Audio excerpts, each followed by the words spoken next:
6 nuns vanished from St. Loretto's Abbey on a winter night in 1922.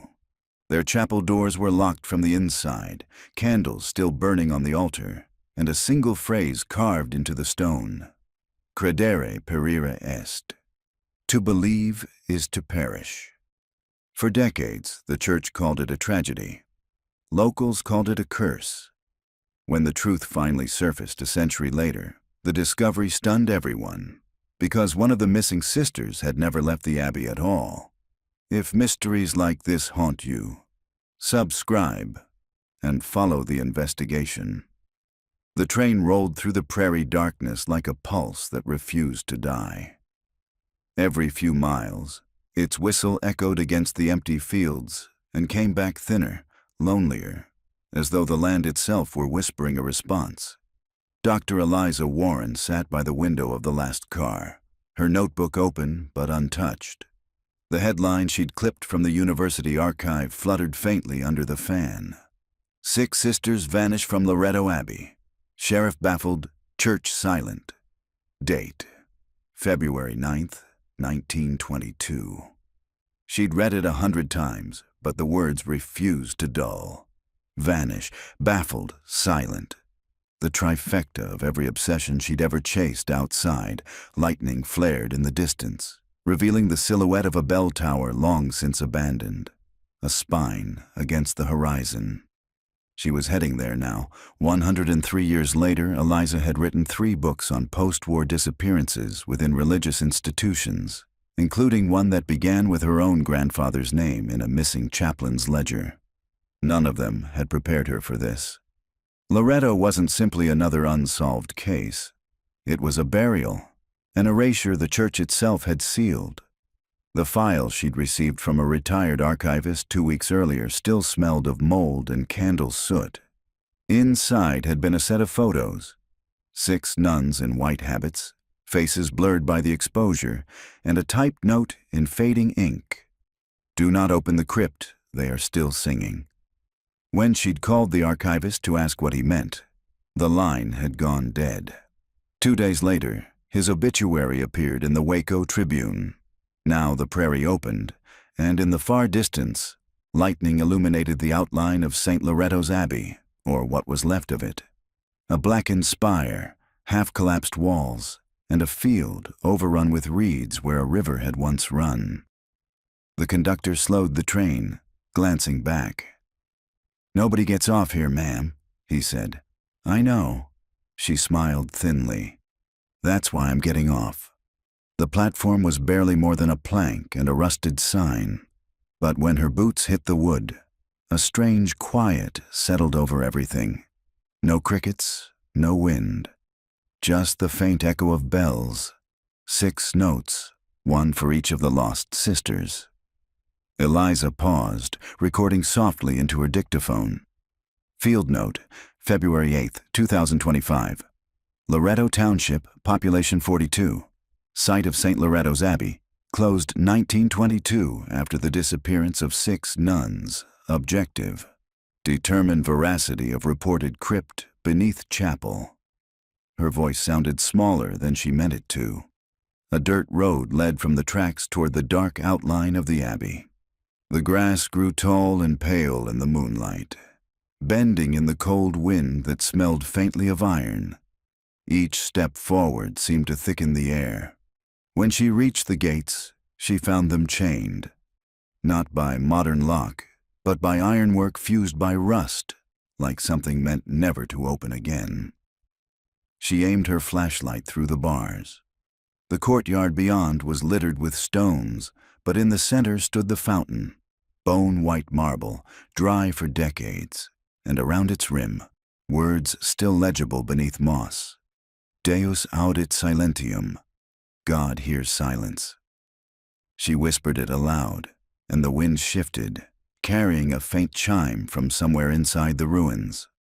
Her light swept across the courtyard and caught movement. A shape, slight and robed, crossing the nave where no floor remained. When she blinked, it was gone. Probably an owl, she murmured to herself, but owls didn't wear veils. The gate groaned as she pushed. Rust flaked like ash. Inside, the abbey's nave was hollow, ribs of stone arching toward a sky so black it seemed to swallow the stars. The floor was a carpet of dust and bird bones. Candlesticks leaned against broken pews. She raised her recorder again. Interior collapsed structural remains suggest Gothic Revival architecture. Stone imported. Possible river flooding around the 1950s caused. Her voice trailed off at the far end of the chapel, beneath the collapsed altar. The light caught something carved into the marble base. The same Latin phrase from the report. Credere perire est. To believe is to perish. She crouched, tracing the letters. The grooves were deep, deliberate, almost ritualistic. Her fingertips came away dark, as if the stone had bled ink. Then she saw it. A second inscription beneath, half buried under debris. A date. 1922, February 11th. And beneath it, a single name. Sister Catherine. Eliza's breath caught. The official record had claimed all 6 nuns were presumed perished, names withheld by request of the diocese. Yet here was one signed into the stone like a confession. Thunder rolled again, closer this time. She turned off the light to save the battery, letting her eyes adjust. The air felt charged, damp, alive. From somewhere beneath the floor came a faint drip, slow, rhythmic, like water moving behind stone. She followed the sound toward the chancel, where a section of the tiles had collapsed into a pit. She crouched, directing her beam downward. A wooden staircase descended into darkness. The edges of the boards looked soaked, though it hadn't rained in days. Her hand trembled as she lifted the recorder. Unmarked stairwell discovered beneath altar. Possible access to crypt referenced in archival note. Something flickered below, not movement, but light, faint and golden, as if a candle still burned somewhere far beneath. She hesitated only a moment, then began to descend. The first step groaned. The second gave slightly under her weight. The smell intensified. Wax, water, and something older, almost sweet. 10 steps down, the air grew colder. She could hear it now, clearer. 6 voices, low and harmonic, singing in Latin. She froze, flashlight trembling in her grip.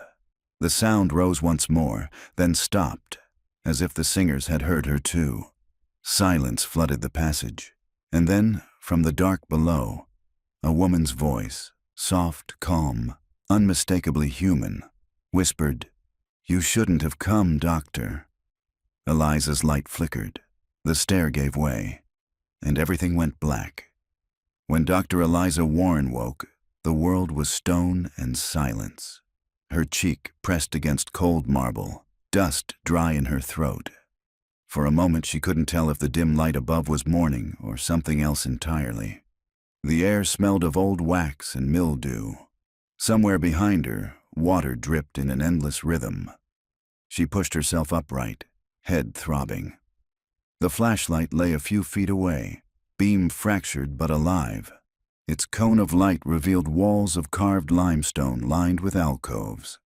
Each alcove held a niche, and in each niche, a candle burned. 6 in total. The flame swayed faintly, though there was no draft. She staggered to her feet. "Field note," she rasped, voice unsteady. Subterranean chamber beneath altar. 6 alcoves, 6 lit candles, no recent human disturbance visible. Her rational mind clung to procedure, documentation as survival. The stairs she'd fallen through ended in a splintered heap above, too far to climb. Someone, years ago, had built this space to stay hidden. The walls were etched with Latin prayers.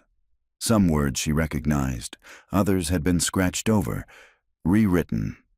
In the center of the floor lay a wooden confessional, a small box-like structure with slatted panels and a half-drawn curtain.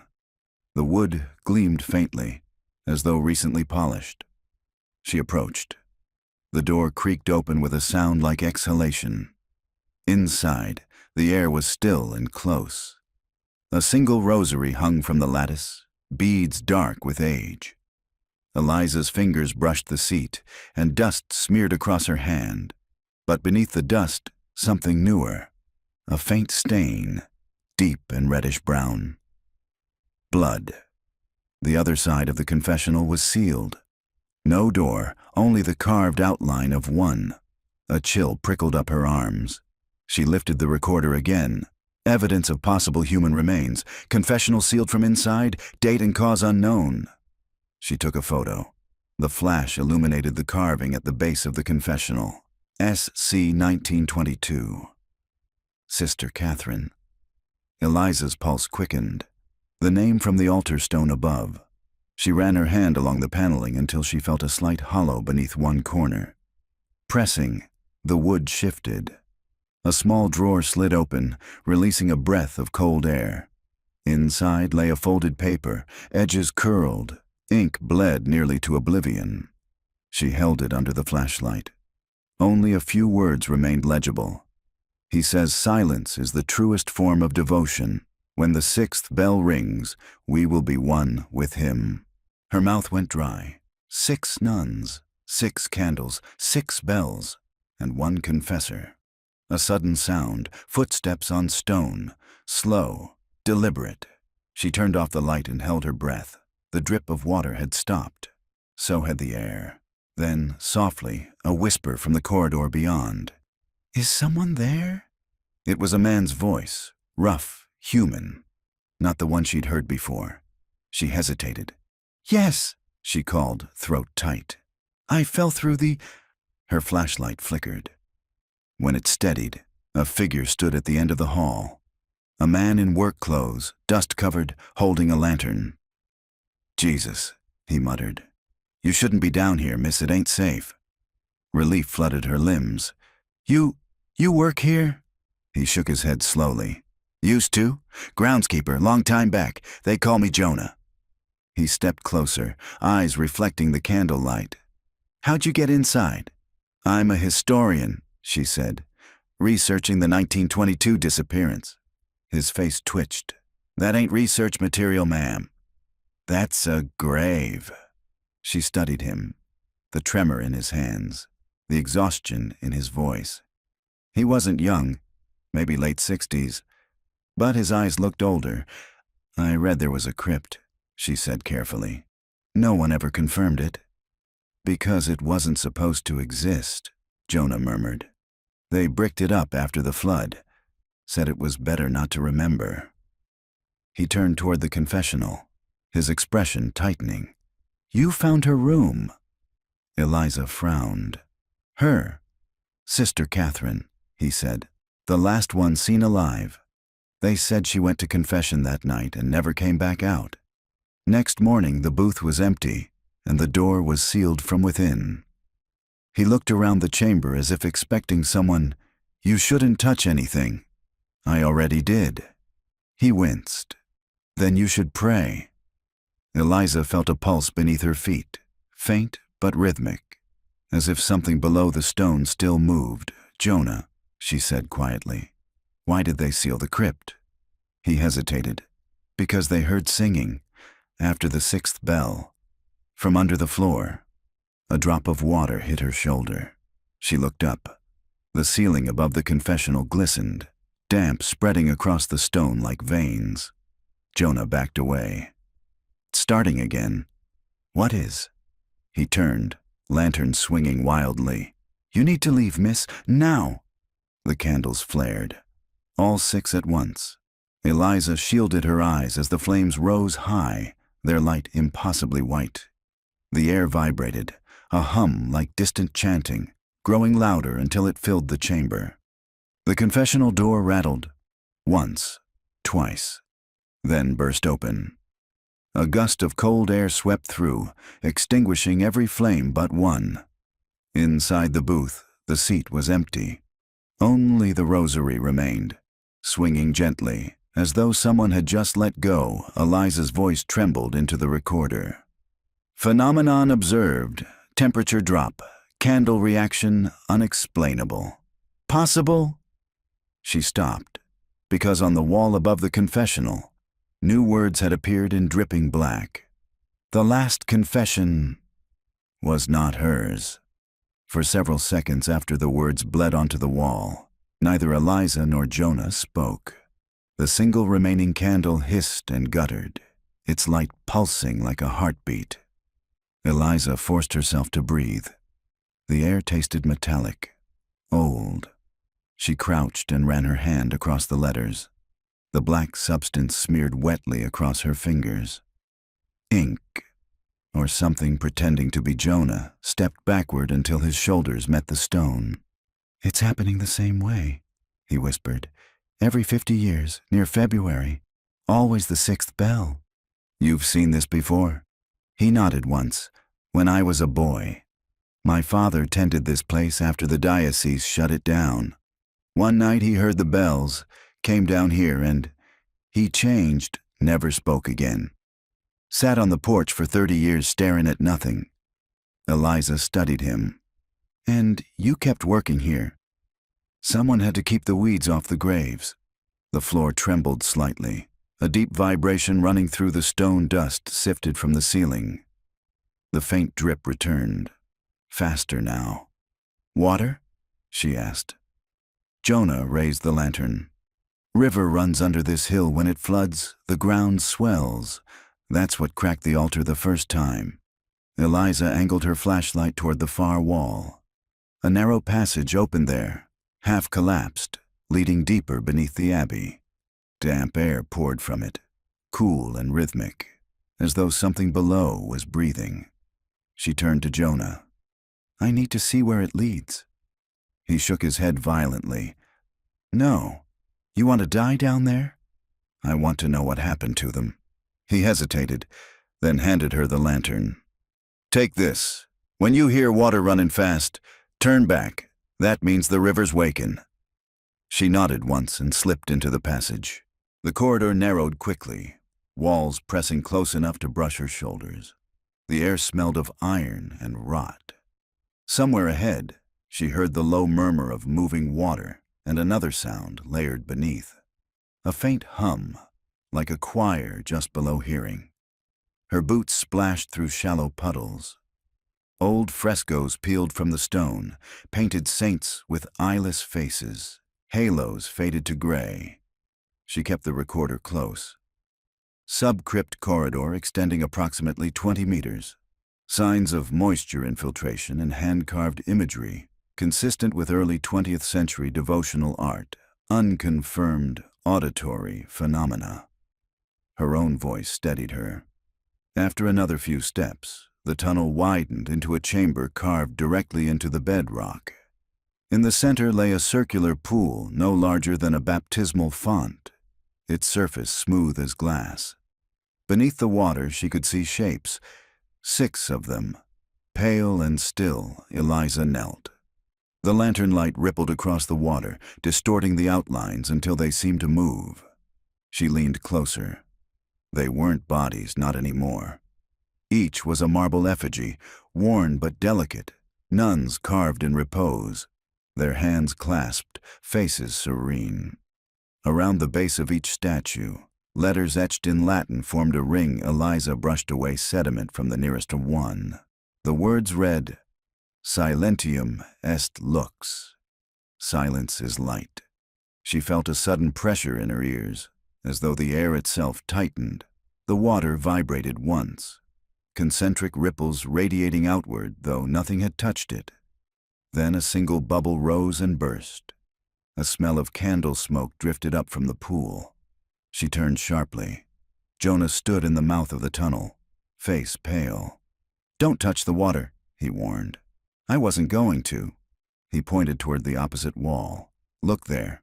Carved into the stone was a door-shaped recess, sealed with a slab of marble identical to the altar above.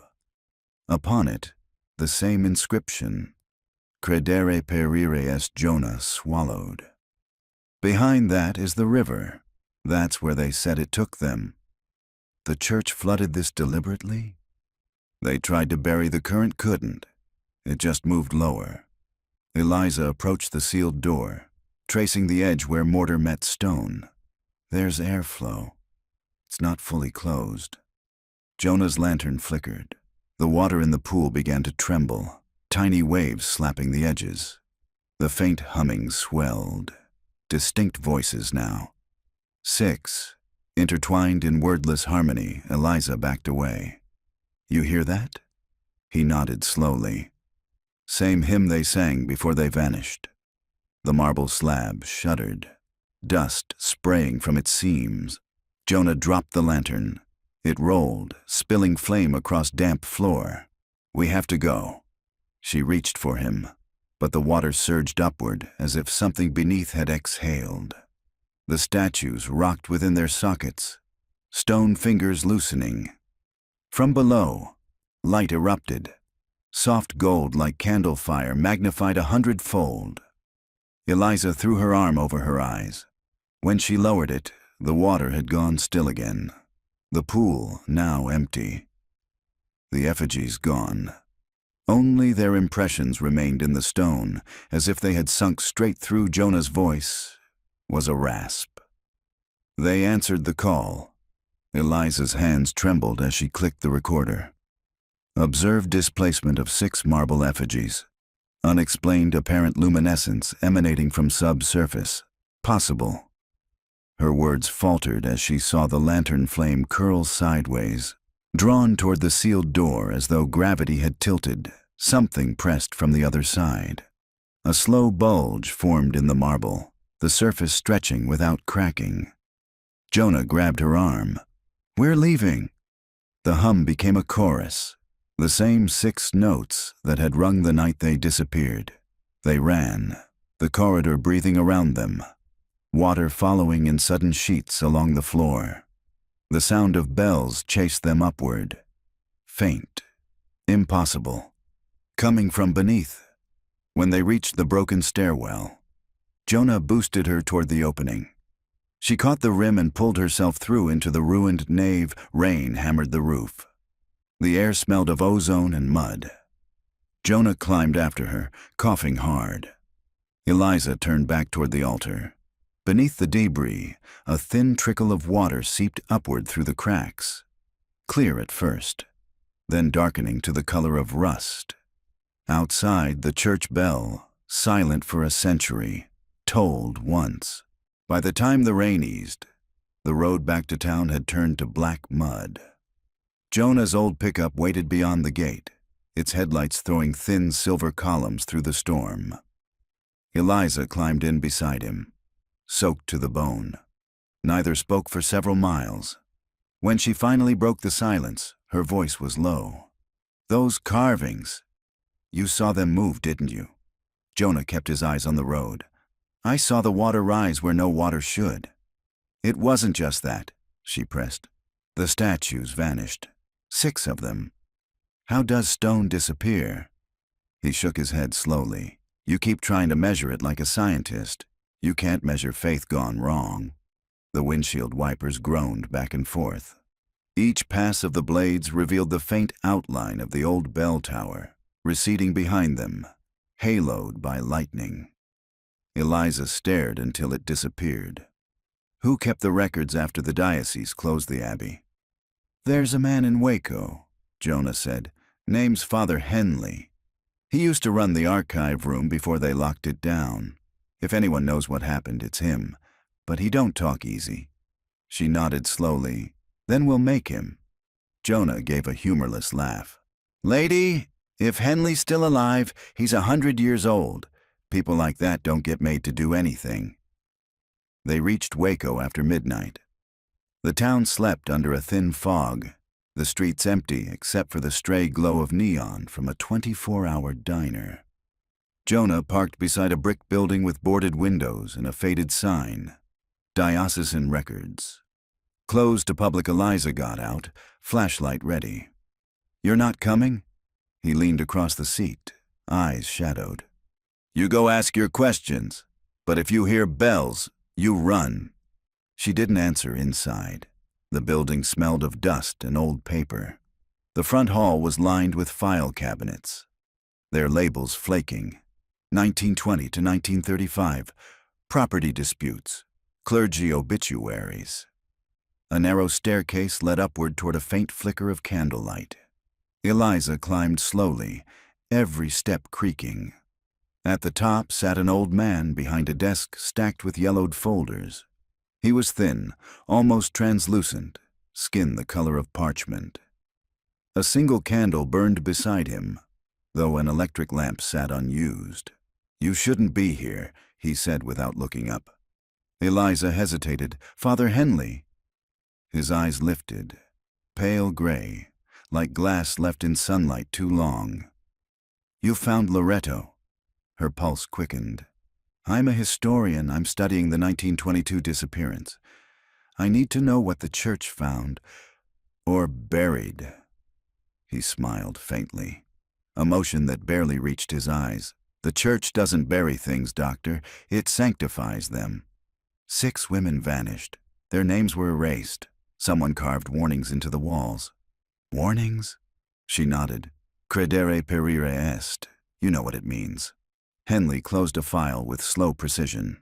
To believe is to perish. A heresy and a prophecy, depending on who you ask. He rose, moving to a locked cabinet. From it, he drew a flat wooden box bound with leather straps. "You think those sisters simply vanished, but you misunderstand what they believed." He set the box on the desk and opened it. Inside lay 6 photographs, black and white, edges curling, the nuns standing in the abbey courtyard. In each image, their faces had blurred almost completely, as though exposure itself had refused them. "This was taken a week before they disappeared," Henley said. "The photographer swore they were moving, even while standing still." Eliza studied the pictures. They believed they could ascend. They believed silence itself was divine, that through it they could transcend the flesh. The abbess led them in a ritual, one forbidden since the 14th century, a psalm that shouldn't be spoken. 6 voices becoming one. He leaned closer. "You've heard it, haven't you?" Eliza froze. "Heard what?" "The hymn you were in the crypt." "How do you?" "I sealed it," he said quietly. "After the flood. They told me to keep it hidden, to call it an accident, but the river doesn't keep secrets, only delays them." Thunder rumbled in the distance, though no storm lingered. The candle flame danced sideways. Eliza swallowed. "What did the church find below the altar?" Henley stared past her, as though seeing something far away. Not bodies, not ghosts. Something that learned to imitate prayer. When we broke the stones, the sound that came out was human. 6 voices, 1 breath. They begged for silence. He looked down at his trembling hands.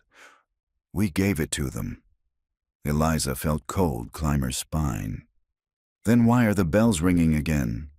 Henley's eyes lifted, wet with fear. "Because someone opened the door." Her throat tightened. "The river." He nodded.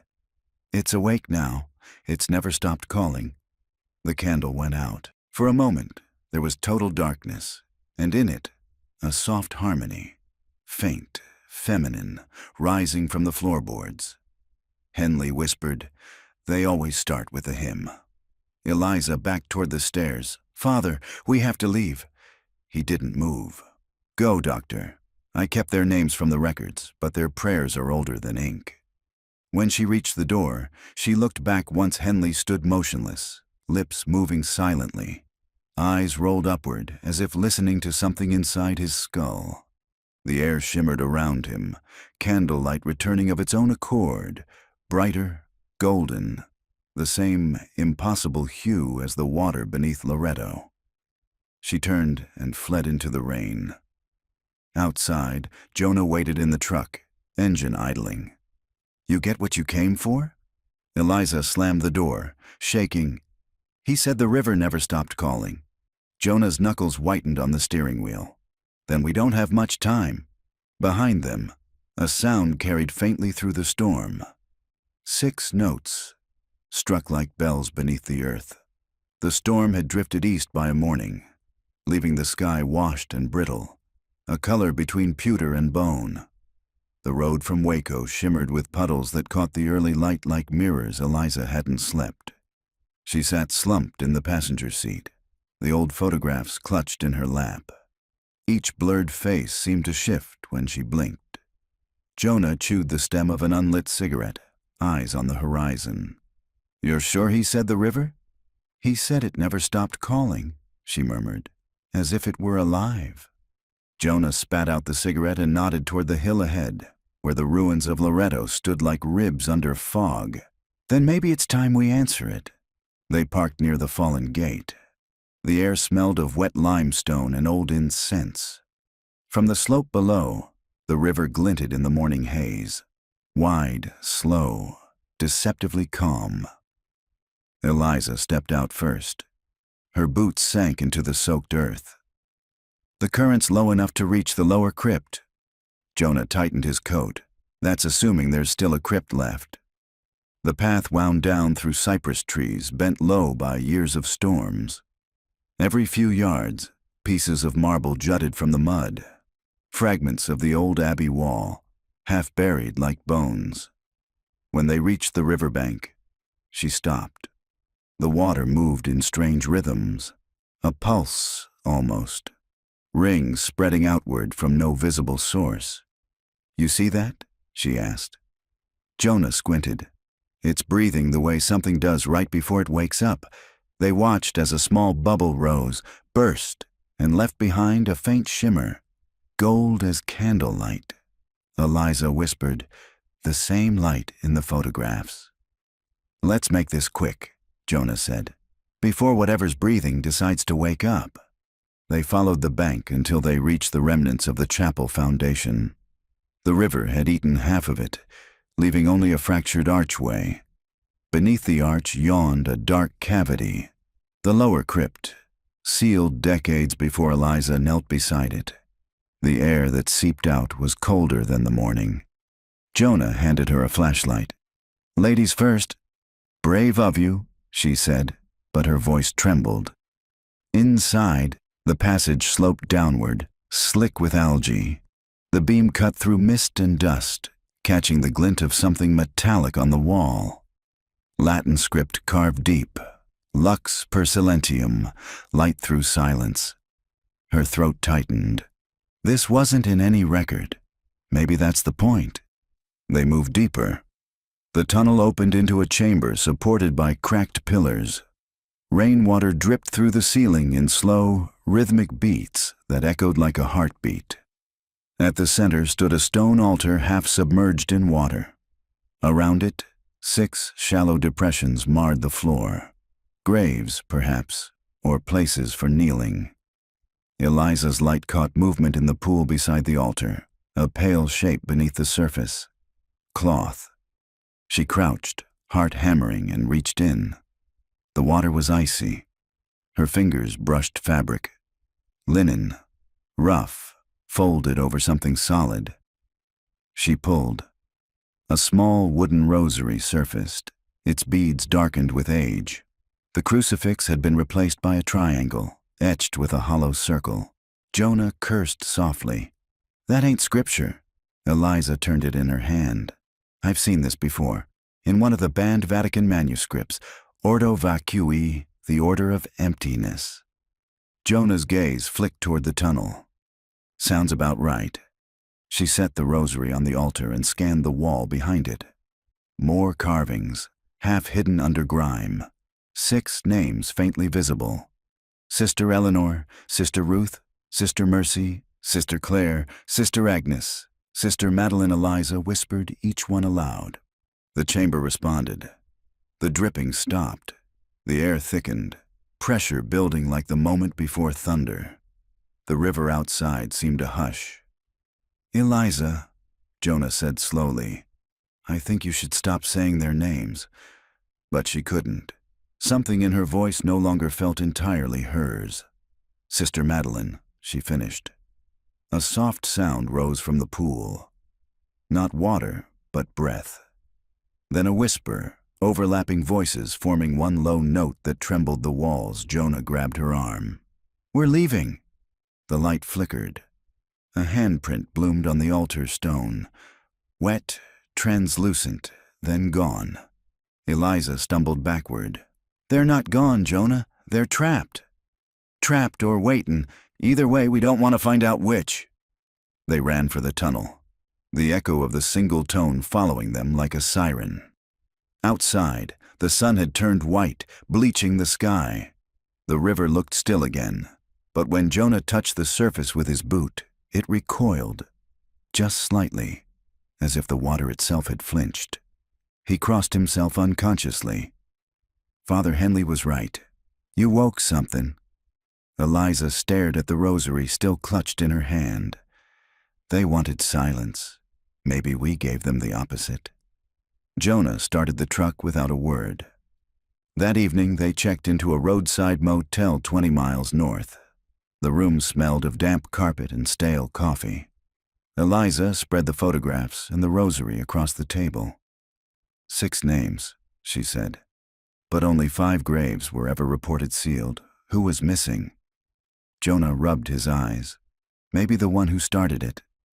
She stared at the last photo, the abbess, a tall woman whose face had vanished into blur. Only her hands remained visible, outstretched as if conducting a choir. "Abbess Helena du Marais," Eliza murmured. "Transferred from France in 1918, excommunicated in absentia, 1923. Jonah frowned. "You memorized that?" "It's the only name that disappeared from Vatican records the same year as the others. She's the 7th voice." He leaned back, uneasy. "You said there were 6. "There were," she said quietly, "until someone replaced the crucifix with a symbol of emptiness." The lamp on the table flickered once. Then again. Jonah muttered, "We're not staying here tonight." But Eliza didn't answer. She was listening. From somewhere inside the walls, faint and distant, came the sound of running water. Steady, deliberate, like a river coursing behind plaster. Jonah stood, hand near the door handle. "Tell me that's the plumbing." Eliza's gaze never left the rosary. If it is, it's praying. By dawn, the motel felt colder than the air outside. The radiator hissed but gave off no warmth. Eliza sat at the table again, tracing the rosary's triangle symbol on a notepad. Sleep had not come. Whenever she closed her eyes, she saw the river's surface rippling with that impossible gold. Jonah returned from the lobby with 2 coffees and a newspaper. "Nothing in print about last night," he said, dropping it onto the table. "No flooding, no bells." "That doesn't mean it didn't happen." He sat across from her, watching as she arranged the photographs into a circle. "You ever think maybe you're not meant to find the answers?" She met his gaze. "I don't believe in forbidden knowledge, only hidden evidence." Jonah rubbed his temples. "That's the same thing the abbess believed, far as I heard." Eliza turned one photograph toward him. Abbess Helena du Marais. She wasn't just their leader, she was their experiment. 6 nuns followed her into silence, but she was the 7th. The one who conducted the hymn. Jonah looked uneasy. "You're saying she's still down there?" "I'm saying she never left." The wind rattled the window. Somewhere outside, a train passed, its whistle long and mournful. Eliza picked up her recorder. Field note, February 9th. Found evidence of 7th participant in 1922 disappearance. The abbess may have remained in contact with surviving clergy after the event. Possible link to Order of Emptiness. Investigating. Jonah sighed. "You really think talking into that thing keeps you safe?" "It keeps me sane."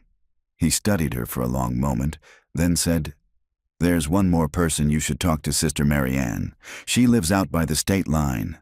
Last novice from Loretto, who wasn't in the chapel that night. She's near 90 now." Eliza straightened. "She's alive?" "Barely. Folks say she doesn't speak much, but maybe she'll talk to you." They drove for hours through flat country, the sky whitening into glare. By noon, they reached a cluster of clapboard houses ringed with wild sage. The convent was little more than a farmhouse painted gray. A young caretaker met them at the door. "Sister Marianne doesn't get visitors." I'm here on her history, Eliza said. I won't stay long. After a moment, the caretaker relented and led them down a narrow hall to a room heavy with incense. Sister Marianne sat in a rocking chair by the window, a blanket over her knees. Her skin was parchment thin, her eyes filmed with cataracts, but her gaze was sharp. I know why you've come, she said before Eliza spoke. Her voice carried the dry rustle of old pages. Eliza knelt beside her. You were there, weren't you? The night they disappeared.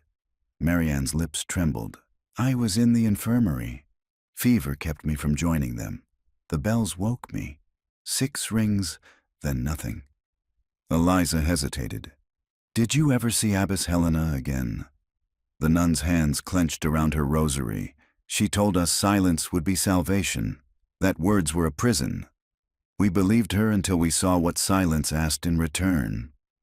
Jonah shifted uncomfortably near the doorway. And what was that? Marianne looked up, eyes clouded with tears. It wanted to be heard. Eliza felt her skin crawl. The hymn? Marianne nodded. It wasn't sung, it was answered. She made them stand in a circle, feet in the river water, mouths open. The sound that came wasn't theirs. It came through them, and when it ended, there were only 6. The room seemed to tilt. Marianne gripped Eliza's wrist suddenly, strength surprising. Do not call her name, she whispered. Do not listen when she answers. The 7th voice is never hers. It's what she opened. The old woman's breathing quickened, then stilled. Her eyes rolled back, lips moving silently. Jonah crossed himself. She's praying. Eliza shook her gently. Sister Marianne, can you hear me? A faint hiss escaped the nun's throat. Not breath. Whisper. Words forming without sound. Eliza leaned closer and caught a single syllable. Amnion. Then the rocking chair went still. Eliza's pulse roared in her ears. She's gone. Jonah looked toward the window. We should go too. But Eliza wasn't ready. She scribbled the word amnion in her notebook, underlining it twice. It's Greek, means sacred vessel or womb. She called the river a womb. Jonah muttered, You really think that's what's waiting under there? She closed the notebook. Something was born that night, and it's still hungry. They left the convent in silence. By dusk, they were back on the road to Loretto. The sun bled out behind the horizon, staining the fields red. Jonah drove slower than usual. If we go back, we might not come out again. I know, Eliza said softly, but if we don't, no one will ever close it. The first star appeared over the black outline of the abbey ruins. The river shimmered faintly, though there was no moon. As they approached, the truck's headlights flickered. The radio, dead since morning, crackled once. 6 tones, bell-like, perfectly even. Eliza turned it off, heart pounding. Jonah exhaled. Guess that's our invitation. When they stepped out, the night air was thick and warm, the smell of rain gone sour. The river glowed faintly with that same golden hue, pulsing every few seconds like the beat of a buried heart. Eliza whispered, Do you hear that? Jonah nodded. 7 voices now. The night around the abbey pulsed with a rhythm that was not quite wind, not quite river. The air itself seemed to breathe. Eliza stood on the bank with the rosary coiled around her wrist, the triangle and circle symbol pressed against her skin. Jonah's flashlight cut a weak cone through the fog. It's moving faster, he said. The river's surface no longer looked calm. It folded and flexed like muscle. Eliza crouched at the edge. Beneath the water, the current spiraled inward, a whirlpool that never widened. It's not draining, she whispered. It's feeding itself. Jonah's voice was barely audible. That word she said, amnion. What's it mean again? A membrane, the thing that holds life before birth. She glanced at him. Maybe this river isn't a grave. Maybe it's a womb. Lightning flashed, white and sharp.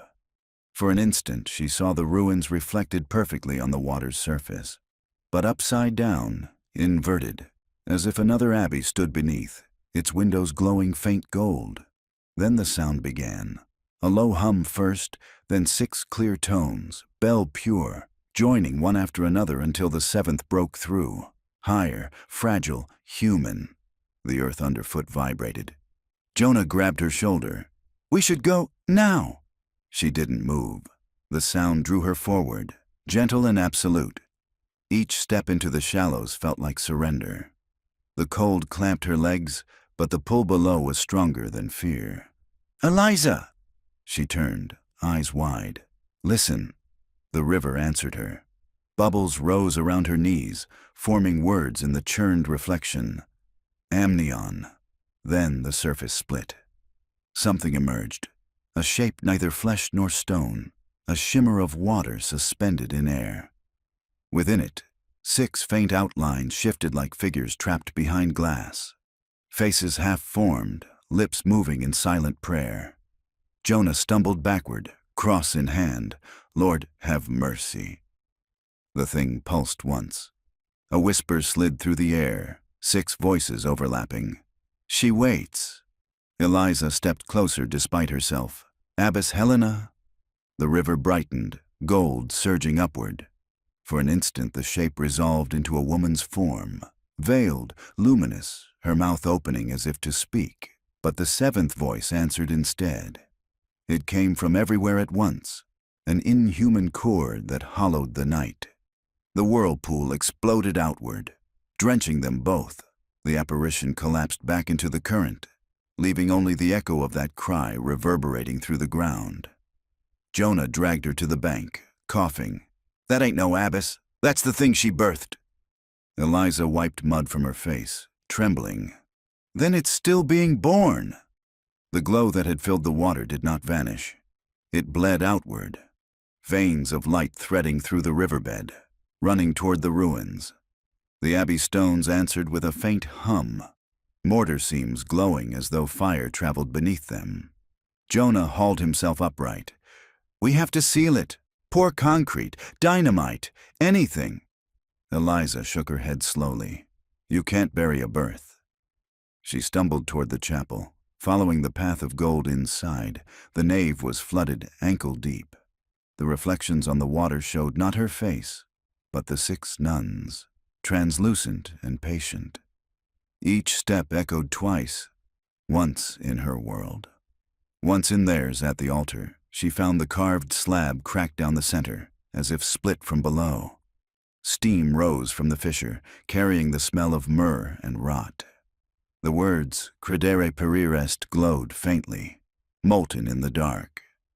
Jonah appeared behind her, soaked and shivering.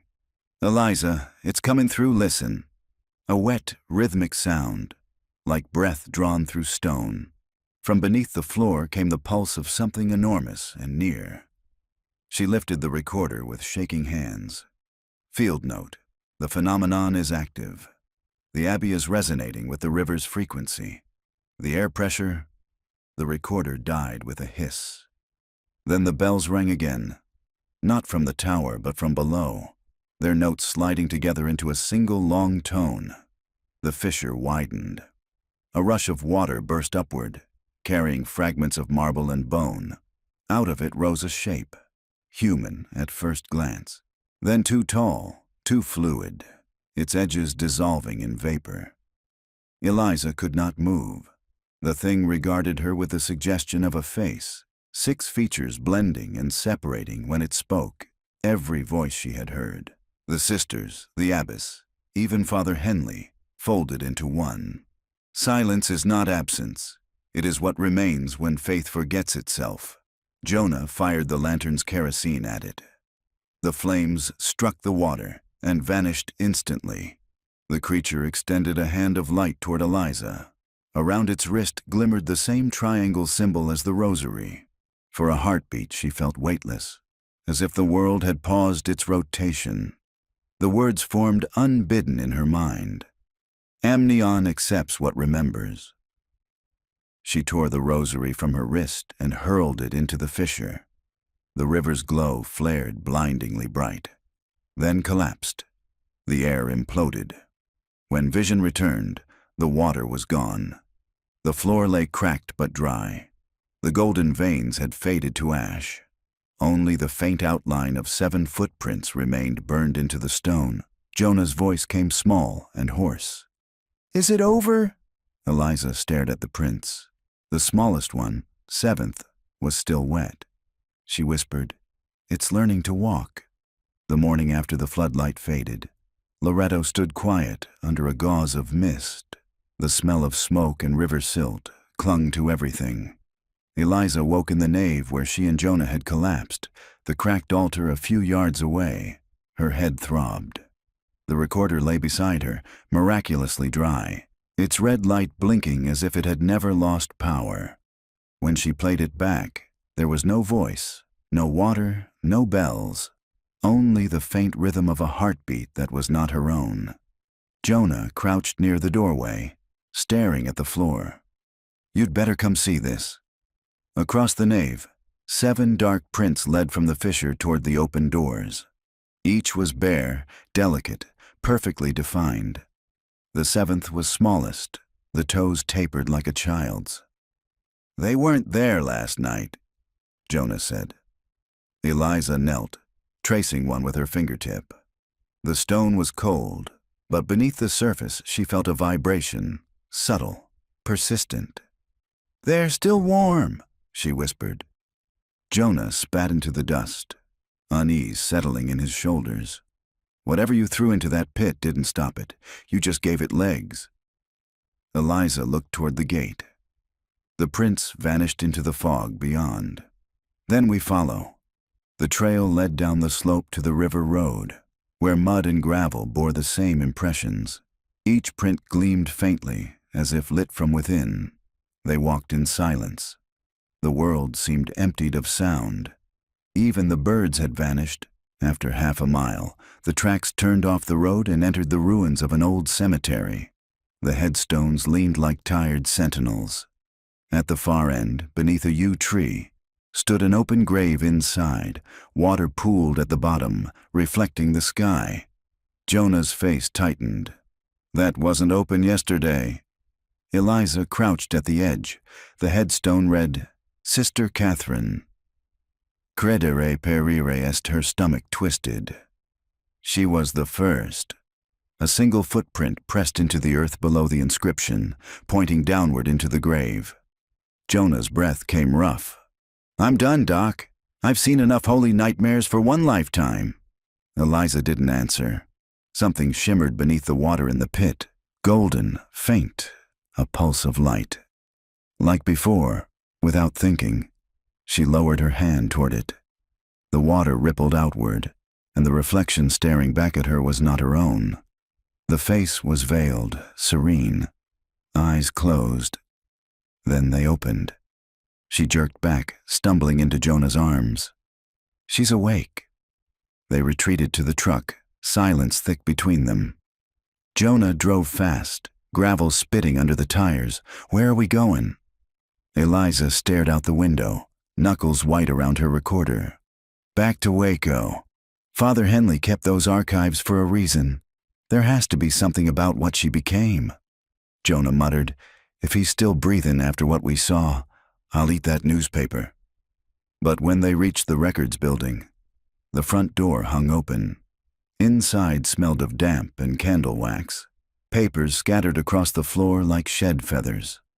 In the back room, Henley's chair was overturned. The candle burned to nothing.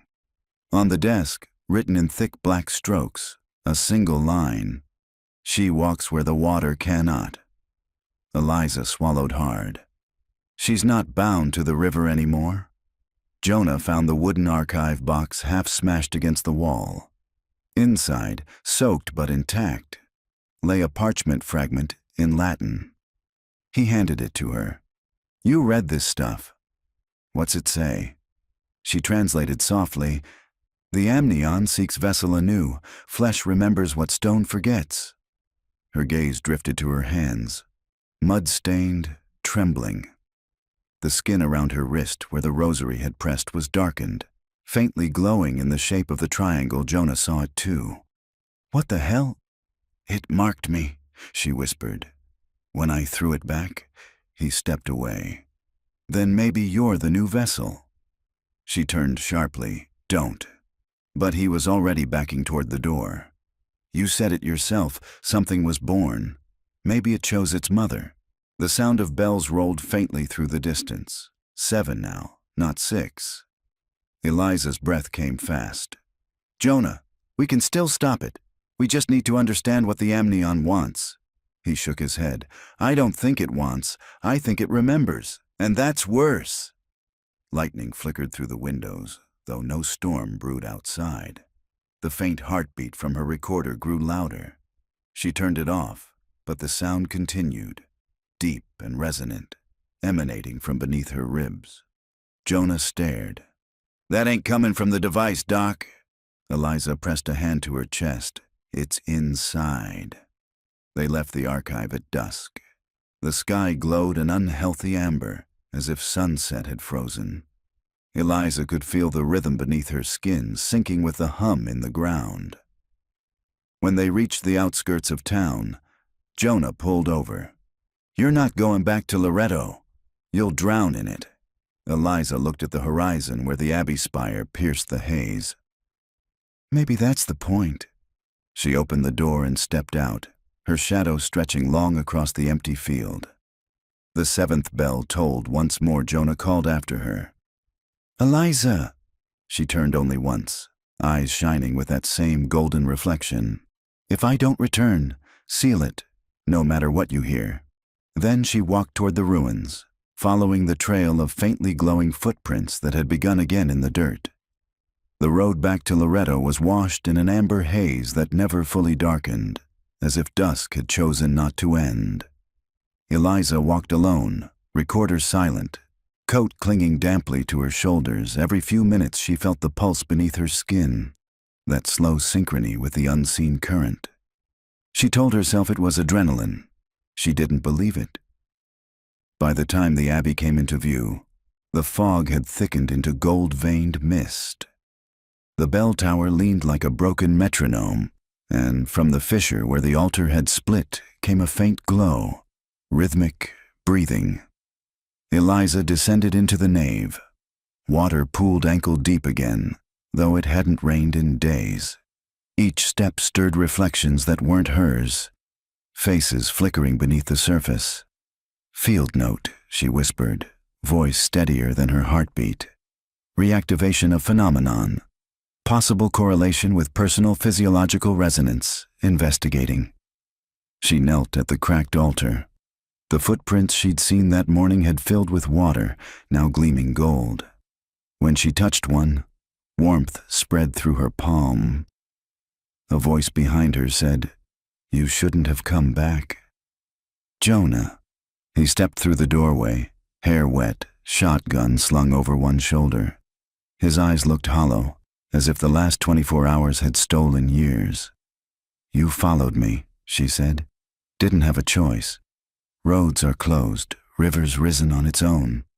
He pointed to her wrist. "That mark's brighter." The triangle shimmered faintly through her skin, pulsing in time with the heartbeat beneath. "It wants to be found," she said. Jonah glanced toward the altar. "Or it wants out."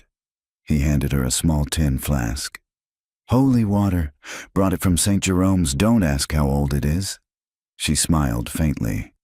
"You're not the praying type?" "Never hurts to cover the spread." They stood in silence, listening. The hum beneath the floor had changed pitch. Faster now, like something struggling to breathe. Jonah chambered around. "You got a plan?" Eliza's gaze moved to the altar fissure. "Find the source and the connection." "Meaning what? Blow the place up?" "Meaning seal the amnion." He shook his head. "And if it's already inside you?" She didn't answer. They descended the fractured steps behind the altar, lantern light trembling. The crypt smelled of river and rust. The pool where the statues had once rested was gone, replaced by a pit of dark silt. At its center, the broken rosary she had thrown back lay half buried, the triangle charm glowing faintly like an ember refusing to die. Eliza knelt. Reaching toward it, Jonah caught her wrist. "You touch that, we're done." "I have to. It's tethered to me." She touched it anyway. The instant her fingers brushed the charm, light surged up her arm, and the crypt walls rippled outward as if the stone had turned to liquid. Jonah cursed, pulling her back. "What did you do?" The light gathered around her hand, spiraling until it formed a faint outline of a circle hovering just above her palm. Within it, a heartbeat flickered. Eliza's eyes filled with tears. "It's alive!" The ground shook. From the pit came the sound of rushing water, then a voice, echoing in both of their heads. "Vessel found." Jonah fired into the pit. The blast echoed uselessly. The sound was swallowed whole. Water exploded upward, slamming him against the wall. Eliza screamed his name but couldn't reach him. The glow enveloped her completely, the river's voice flooding her thoughts. She saw flashes. The 6 nuns standing in the circle, the abbess raising her hands, light breaking through their bodies like stained glass. Then the 7th figure, Helena herself, stepping into the river, whispering a single phrase, "Amnion requiret memoriam." The amnion seeks memory. Eliza gasped. The light dimmed. She found herself kneeling at the edge of the pit, Jonah beside her, soaked but breathing. He coughed hard. "That thing's talking through you." "She made it from memory," Eliza said. "It feeds on what people forget. The church tried to erase them, and that's how it lived." Jonah shook his head. "Then stop remembering." "I can't. It's using me as its record." The water stilled, suddenly calm. A whisper brushed her ear, intimate and cold. "Then you will keep us forever." She clutched her head, crying out. The golden veins crawled up her neck, tracing her skin like roots. Jonah grabbed her shoulders. "Fight it!" She looked at him, eyes now flecked with gold. "You can't fight a memory." For a moment, everything froze. The hum stopped. Then, with a sound like glass breaking underwater, the pit collapsed inward. The shock wave knocked them both backward. Dust filled the crypt. The glow snuffed out. Jonah coughed, eyes watering. "Eliza!" She lay still, chest rising shallowly. The triangle mark had vanished. He shook her. "Doc!" Her eyes opened slowly, normal again, blue and clear. "It's quiet." Jonah exhaled hard, helping her sit. "Please tell me that means it's over." She looked down at her hands. "It's asleep." Jonah stood, wary. "Then we bury this place and never come back." But as they climbed toward the surface, Eliza felt it. The faint pulse deep within her chest, patient, waiting. At the top of the stairs, dawn filtered through the nave's shattered roof. The river outside gleamed a dull gray. No light, no hum. Jonah turned once more toward the altar. "Guess we won." Eliza didn't reply. She stared at the horizon where the river met the fields, and whispered so softly he couldn't hear. "Or it's just begun again." For 3 days, the river slept. No bells, no glow, no sound but wind moving through the reeds. Loretto looked almost ordinary again, stones drying in the sun, birds returning hesitantly to the tower. Eliza stayed near the ruins, writing what she could remember. Each page began clear, but by nightfall the ink bled into gray blotches, words losing shape. Every morning she found fewer notes than she'd written. Jonah spent those days boarding the church windows and spreading lime through the nave. "If it wakes again," he said, "I want something between us and it." Eliza nodded but kept her silence. Her heart still pulsed with a faint second rhythm. On the 3rd night, fog rolled back in from the river. The air carried the smell of incense and rain. Eliza stood outside the gate, notebook under her arm, and watched the mist curl around the stones like smoke. Jonah joined her, lantern swinging. "Weather says clear skies. Guess we don't rate weather reports out here." She smiled weakly. Maybe the amnion writes its own forecast. Don't joke, he said. Feels wrong even breathing its name. She turned toward the river. Names give form. Silence erases it. That's what the abbess wanted. Silence that could cleanse faith itself.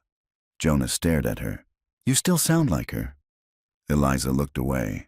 Maybe I understand her now. At midnight, the first bell rang. It wasn't loud. More like a vibration through the ground. Dust shook from the rafters. Jonah's head snapped up. No, not again. Eliza's eyes glowed faintly gold in the lantern light. It's calling. Jonah grabbed her arm. No, Doc, you listen to me. You sealed it. You ain't answering no more calls. But she was already walking toward the altar. If I don't, someone else will. The second bell rang. Then the third water began seeping through the cracks, curling around her boots. She knelt and pressed her palms flat to the stone. The mark on her wrist shimmered back to life, faint light seeping through her skin. Eliza, Jonah pleaded. Please, she whispered. I can still contain it. Contain what? The silence. The fourth bell struck, deeper this time, resonating in her bones. The fissure beneath the altar widened an inch. Warm air rose through it. Breath from something vast. Eliza closed her eyes. It's memory. It doesn't know the world moved on. She began to hum the same six-note hymn from the recorder, her voice steady, gentle. The water stilled, responding like a mirror. Jonah backed toward the doors, shotgun useless at his side. You sing that, it'll take you too. Her voice grew stronger. With each note, the golden veins faded from her skin, retreating toward the mark on her wrist. The fifth bell echoed, shaking dust loose from the rafters. Then the sixth. The air around her shimmered, heat, light, and something older than both. The fissure closed a fraction. Jonah dared a step forward. Doc, whatever you're doing, it's working. She didn't hear him. The seventh bell sounded, faint and distant, almost human. Everything stopped. The water vanished between heartbeats, absorbed into the stone. The hum ceased. Eliza remained kneeling, eyes closed, breathing slow. Jonah approached carefully. Eliza? She opened her eyes. They were clear again, only tired. It's over. He laughed once, hollow. You sure? She looked at her hands, ordinary, unmarked. Yes, it's gone. Outside, the sky began to lighten. Birds returned to the tower, their cries thin but real. Jonah leaned against the pew, shaking his head. I swear, if I ever see another church, I'm turning around. Eliza smiled faintly. You did well. You mean we ain't dead? I'll take it. They left the nave together, dawn washing color back into the world. They reached the truck. As Jonah started the engine, Eliza turned once more toward the river. Its surface was still, pale as glass. For the first time in days, she couldn't feel the second heartbeat. The silence in her chest was complete. Jonah glanced at her. Where to now? Back to the university, she said. I have to write the record. He frowned. You really think anyone will read it? They have to. By evening, they reached Waco. The diocese building stood quiet, boards nailed over the windows. Eliza unlocked the side door with a key she'd borrowed from Henley's ring. Inside, the air was stale but peaceful. She sat at the old desk, notebook open, pen steady. February 15th, 2025. The Loretto phenomenon concluded. Sight dormant, cause unknown. Her handwriting was firm, detached, scientific. Yet beneath the words, she heard a faint echo, like ink whispering as it dried. She closed the book, slid it into the drawer, and locked it. Jonah lingered by the doorway. So that's it? That's it, she said. Let it rest. They stepped outside. The night was quiet. Only the faintest ripple moved across the puddles by the curb, forming circles that met and vanished. Jonah didn't notice he was looking at the sky. Clear for once. Eliza smiled. Yes, clear.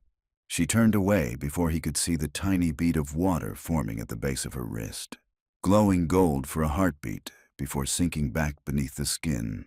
The silence followed her all the way home. The spring rains came early that year. By March, the Brazos had swollen past its banks, turning the valley below Waco into a sheet of dull silver. From Eliza's office window, it looked almost peaceful. She hadn't spoken to Jonah in 3 weeks. The church at Loretto was officially condemned. The diocese filed it under natural collapse. A convenient phrase for what no one could explain. Eliza tried to return to normal work, lectures, student papers, the quiet hum of the archive. But ordinary life sounded thinner now. Every silence reminded her of the one beneath the chapel. One morning, as she unlocked her office, she found a package waiting. No return address. Inside, wrapped in wax paper, lay a photograph. 6 women in habits standing in front of a whitewashed wall. The same faces from the convent's century-old files, except now the image was clear, not brittle or faded. On the back, one word in pencil: returned. Her hands went cold. She scanned the photo under light, checked the paper stock. Modern. Someone had reprinted it, but from where? The diocese denied sending it. The archivist hadn't seen anything like it. That night she dreamed of water again, this time still, glassy, reflecting 6 veiled figures walking across its surface. Their shadows stretched downward, long and wrong, like cracks opening in the deep. By April, her nightmares turned to sounds. First, a low hum behind the library walls, then the echo of bells she couldn't locate. Students noticed her fatigue, but no one asked directly. On the 4th night, unable to sleep, she played her old field recordings. The file from Loretto, the final hymn she'd sung to seal the fissure, now contained new sound. Between the notes came a whisper, layered and wet. "Remember us." She shut the laptop. For a long time she sat in the dark, hearing nothing but her own breath. Then she picked up her keys and drove west. Fog clung to the highway, blurring the signs. By the time she reached the old turnoff, dawn had begun to burn through the mist. The church ruins were half buried under new growth, the altar stones scattered like vertebrae. Jonah's truck was already parked near the fence. He was sitting on the hood, coffee in hand, face drawn. "Knew you'd come," he said. "You too." He nodded toward the river. "Can't sleep, keeps talking." They walked to the bank together. The current was high but calm, the surface opaque. Eliza crouched near the edge and touched the water. Cold, alive. "You feel that?" Jonah asked quietly. "Yes." "Same thing under the church?" She nodded. "It's moving again." "Then we stop it before it starts." "How?"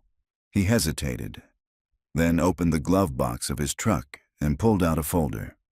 "Found this when the county started surveying the land for flood control. Old blueprints. There's tunnels under the convent. Didn't just stop at the crypt, they run to the river." Eliza studied the yellowed pages. "Drainage tunnels." "Or channels," Jonah said. "They meet right under where you sang that song."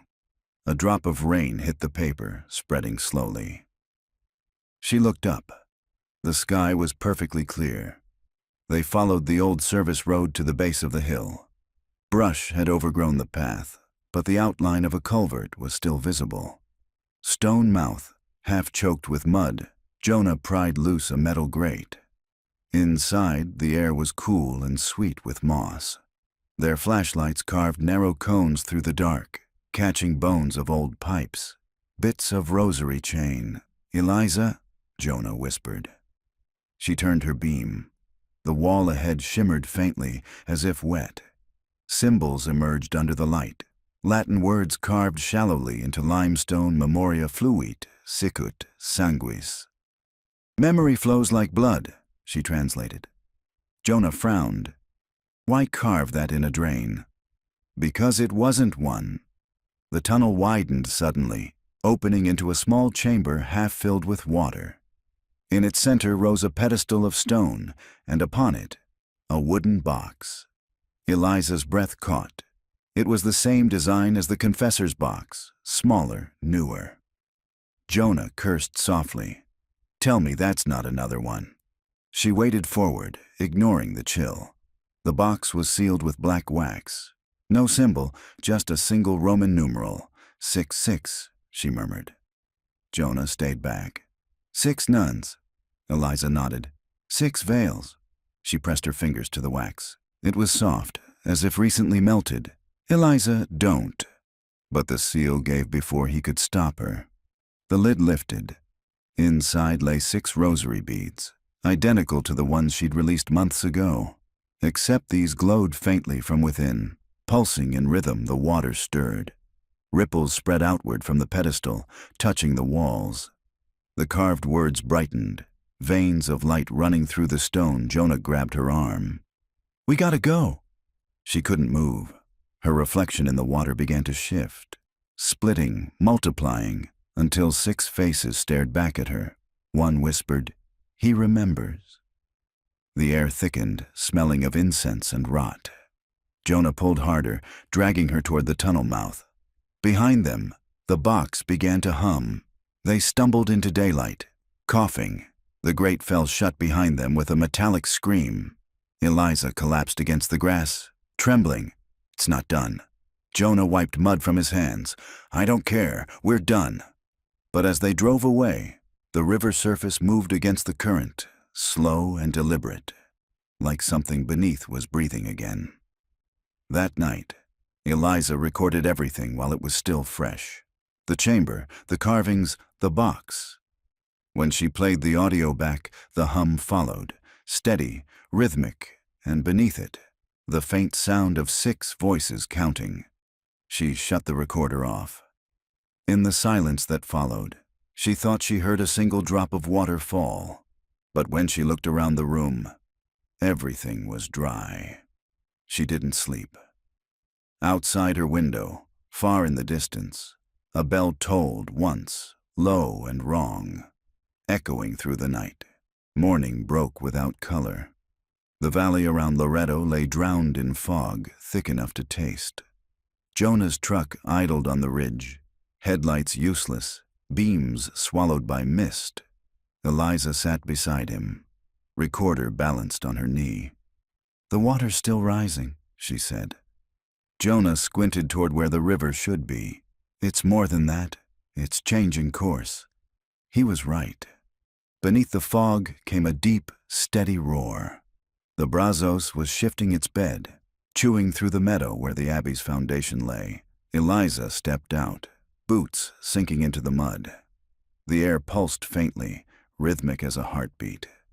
"It's opening another way." Jonah followed, coat collar up, voice low. "You sure we should be this close?" She didn't answer. She walked until the ground fell away before her, a new chasm carved overnight. At its center, water spiraled downward, glittering with gold. "It's heading for the tunnels," she whispered. Jonah stared. "The ones we found yesterday?" "Yes, it's following memory." He frowned. "You keep saying that like it's got a mind." Eliza turned to him. "Not mind. Memory is older. It doesn't think, it repeats." The wind picked up. From deep inside the whirlpool came a sound. 6 notes, then the 7th, stretched into something like a sigh. Jonah crossed himself. "That's the hymn."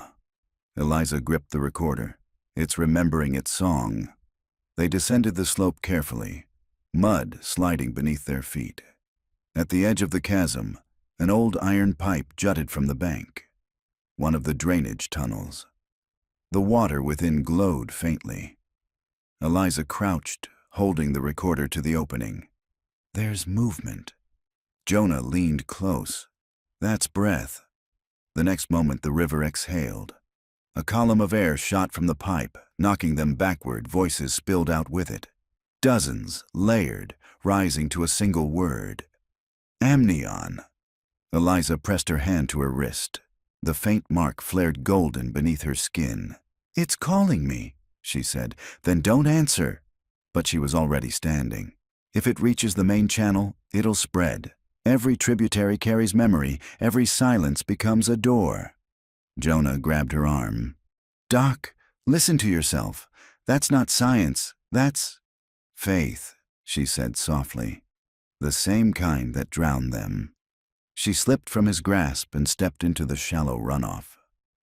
The cold cut through her like glass, but she kept moving until she reached the center of the spiral. "Eliza!" The current surged. Her voice rose over the roar. Field note, final observation. The amneon manifests as collective remembrance-seeking vessel, attempting closure through physical offering. "Closure through what?" Jonah shouted, but she was already sinking to her knees, hands pressed into the swirling water. The glow around her spread outward, turning the river surface into liquid light. Beneath her palms, she felt it, movement like muscle, the pulse of something immense and alive. "Take it back," she whispered. "All of it, the prayers, the silence, the fear, take it." The seventh bell rang, not from above but inside her chest. Jonah ran forward, fighting the current. "Eliza!" The light burst upward, blinding. For a moment he saw her suspended in it, hair floating, eyes closed, mouth forming silent words. Then the river swallowed everything. He plunged after her, but the force threw him back against the bank. When the glare finally dimmed, the chasm was empty. The water had stopped moving. "Eliza!" he shouted again. Only the echo answered. He searched for hours, wading through mud and debris until night fell. By dawn, the fog had lifted. The river had returned to its old course, calm as if nothing had ever disturbed it. He found her recorder half buried in silt. When he pressed play, static filled the air. Then faintly, "Field note. Closure achieved. Silence holds." He sank to his knees, head in hands. Days later, Jonah returned to Waco. He left the recorder on Father Henley's old desk and drove south, intending never to see the river again. But memory has its own currents. One evening, while refueling in a small town miles from Loretto, he heard bells. Faint at first, then clear. 7 tones, measured, precise. They came not from a church, but from the water tower beyond the fields, the metal ringing on its own. He froze, staring at the reflection of the setting sun in the puddles at his feet. The water rippled once, golden, before settling. When he looked up, a woman stood on the road ahead, figure slight, coat long, face turned away. For a moment he thought it was Eliza. "Doc?" he called. She didn't move. He walked closer, heart pounding. The wind carried the smell of river mud and myrrh.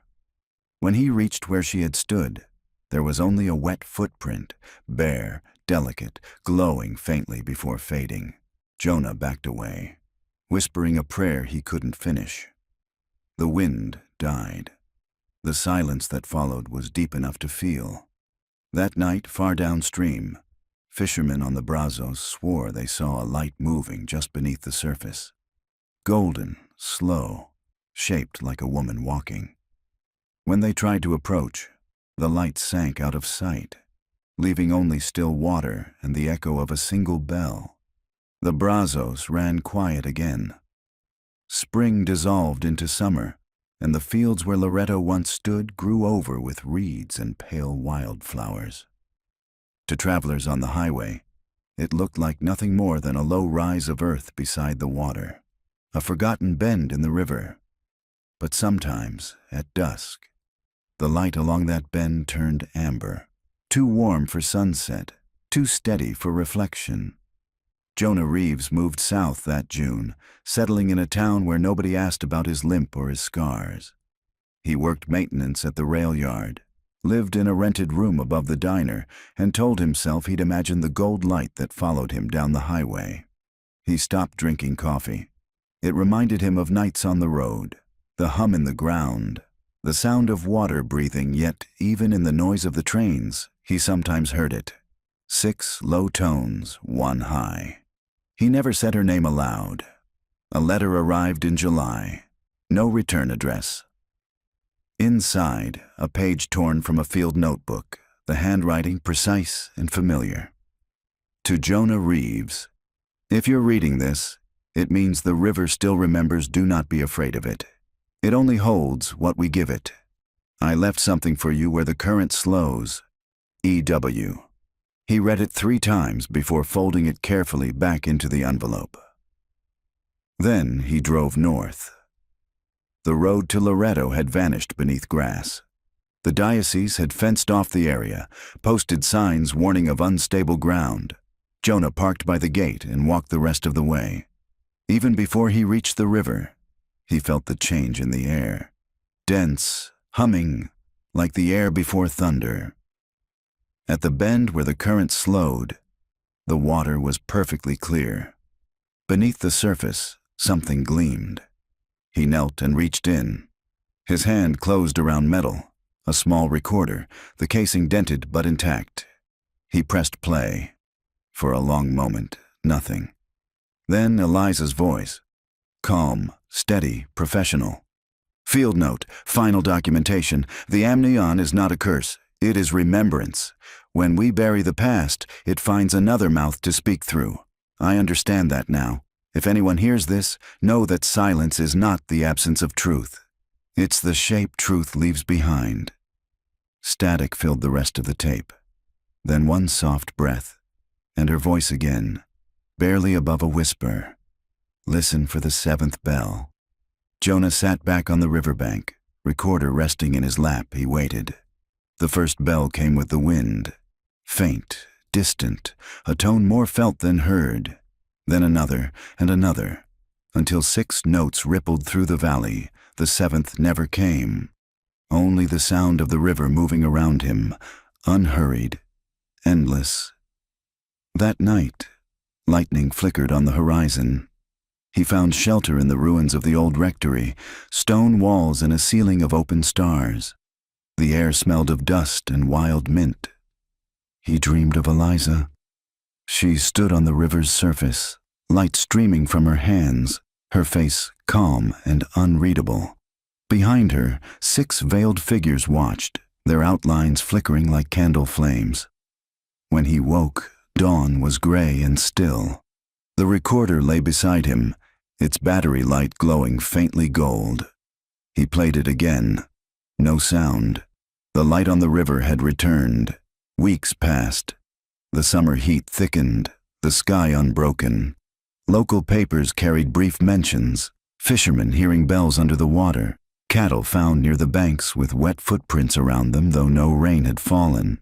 The diocese denied everything. Jonah kept to himself. He worked, ate, slept. But he began to notice things. Mirrors fogging when he walked past. The faint scent of myrrh in his room. Water beating on the windows in perfectly round circles. One evening, while closing the rail yard, he heard the sound again. 6 tones, clear as crystal. He turned toward the river miles away and saw a shimmer on the horizon. He whispered, "Doc?" The 7th bell answered.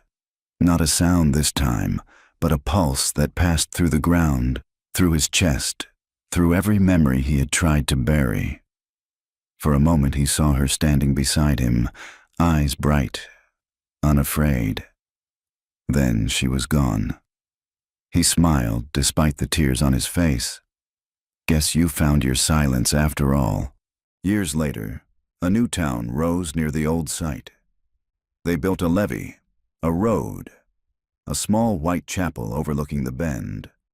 During construction, workers unearthed fragments of marble, a rusted cross, and beneath it, a sealed box engraved with a single symbol, a triangle within a circle. The foreman sold it to an antique dealer in Waco. No one could open it.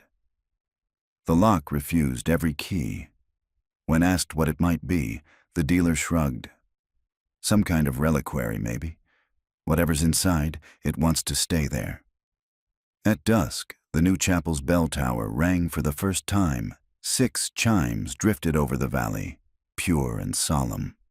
The 7th came late, deeper, resonant, rising not from the tower but from beneath the earth. The congregation paused, unsure whether to bow or run. Far below, in the old riverbed, a thin seam of light opened briefly, gold and soft like a heartbeat. Then it faded.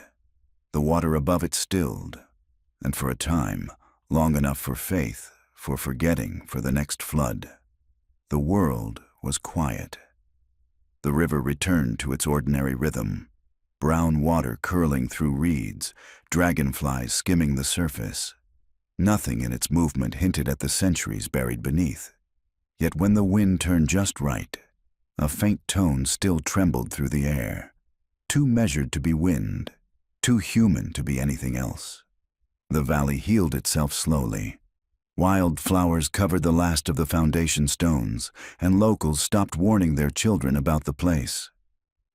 The story of the missing nuns faded again into rumor, a curiosity for tourists, a whisper for night shift truckers passing through. But some nights, when moonlight burned pale on the water, the reflections still gathered, 7 shapes, faint, weightless, walking across the current before dissolving at dawn. Jonah Reeves grew older in a small town along the Gulf, working the docks, sleeping through storms. The scars along his arms itched whenever thunder rolled, and sometimes he'd wake certain he'd heard a bell, only to find the world perfectly quiet. He kept Eliza's notebook locked in a drawer, pages sealed against damp, though he could have recited every word from memory. He never went back to Loretto in time, the church rebuilt there, a modest stone chapel erected above the new levee. They called it Our Lady of Restorative Grace, and said nothing about the old foundation beneath. On the day it opened, the priest struck the bell 7 times. The 7th tone came out lower, thicker, resonant in the ground. Parishioners thought it beautiful. Jonah, listening on the radio hundreds of miles away, turned it off halfway through. Eliza Warren's research surfaced posthumously. A graduate student found the files in a sealed box labeled Loretto/audio residuals and submitted them to a university archive. Among the contents, fragments of field recordings, photographs of carvings, 1 rosary marked with a triangle enclosed by a circle, and a short, handwritten statement: to remember is to keep the world alive. To forget is to feed what waits in silence. The archivists debated whether to include it in the exhibit. They finally placed it under glass without attribution. Visitors said the handwriting changed slightly each time they came back to see it. In the town nearest the river, the children grew up hearing only the last part of the story, that the abbey had drowned in its own prayer. Teenagers dared one another to walk the levee at night, counting to 7 between each footstep. Those who made it to the end said they heard a woman's voice behind them, quiet, almost kind, asking, "Do you still believe?"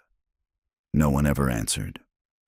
On the 103rd anniversary of the disappearance, a filmmaker visited the site to shoot a documentary on American religious mysteries. His footage captured the chapel at dusk, the sky mirrored perfectly in the still water below. During post-production, his editor slowed one sequence to half speed and noticed something beneath the surface. Shapes moving opposite the current 6 veiled figures, walking in a circle around a 7th that glowed faintly gold. When they replayed the clip at normal speed, it was gone. The footage never aired. One evening that same year, Jonah drove back toward the river for the first time since the flood. He parked at the edge of the levee as rain began to fall, soft and steady. The chapel bell tower loomed faintly through the mist. He closed his eyes and listened. For a moment, there was nothing. Just rain and the creak of the truck cooling in the damp. Then the sound began again. 6 tones, pure and even, followed by a 7th that lingered longer than sound should. It wasn't frightening anymore. He smiled, the corners of his mouth trembling. "All right, Doc," he said softly. I still believe. The river seemed to breathe in. The rain thickened. Gold where it struck the ground. When the townspeople found his truck the next morning, the engine was still warm. The driver's seat was empty, and a small recorder rested on the dashboard. The tape inside played nothing but the hush of water and a faint heartbeat, steady as prayer. Downstream, where the Brazos bent toward the Gulf, the fishermen sometimes saw a flicker of light moving just beneath the surface. They called it the mirror fish, said it never broke the water and never swam alone. On quiet nights, it glowed bright enough to see the outline of a woman walking beside it, hand trailing through the current as though guiding it home. And sometimes, long after midnight, when the wind stopped and the water held its breath, a single bell sounded beneath the river, one final tone, low and endless. No one knew if it was mourning or relief, but the valley always listened.